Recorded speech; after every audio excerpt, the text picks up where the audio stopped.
আমার নবী যেদিন এই দেশ থেকে বিদায় হয়ে যাবে, আমার আল্লাহ জিবরাইলকে দিয়ে প্রস্তাব পাঠিয়েছিলেন, ও জিবরাইল, আমার বন্ধুর কানে খবর দাও, আমার বন্ধু এই দেশের মাটিতে থাকতে পারবে না, আমার বন্ধু এই রক্ত মাখা জমিনের মধ্যে রাখবো না, আমার বন্ধুর দেহ আমার আরশের ডাইন পাশে দাফন করব।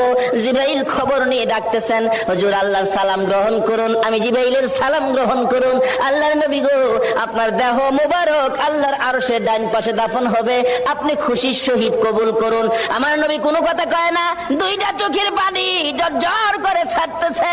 জিবরাইল বলেন, ইয়া রাসূলুল্লাহ, এত সুন্দর প্রস্তাব নিয়ে আসলাম, কোনো কথা কন না, খালি কাঁদেন কেন জানতে চাই।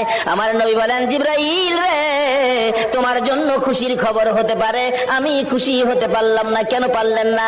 রে জিবরাইল, আমার দাফন আল্লাহর আরশের ডান পাশে হবে, আমি জানতে চাই আমার গুনাহগার উম্মতের দাফন কই হবে রে? জিবরাইল বলেন, আপনার উম্মতের দাফন এই জমিনের মধ্যে হবে। আমার নবীর কান্না আরো বেড়ে গেছে। জিবরাইল, না না, সইতে পারি না, আমি আর সে থাকবো আর আমার উম্মতেরা এই জমিনে থাকবে।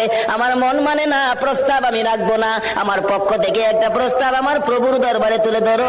জিবরাইল রে, আমার গুনাহগার এতিম উম্মতেরা যেই জমিনে থাকবে, আমি নবী আর সে যাব না রে, আমি আমার গুনাহগার উম্মতের পাশে সেই জমিনের মধ্যে শুয়ে থাকবো। আরে দয়ালো নবী, প্রেমের ছবি আর আসবে না জগতে, আমার দয়ালো নবী, প্রেমের ছবি আর আসবে না হাসর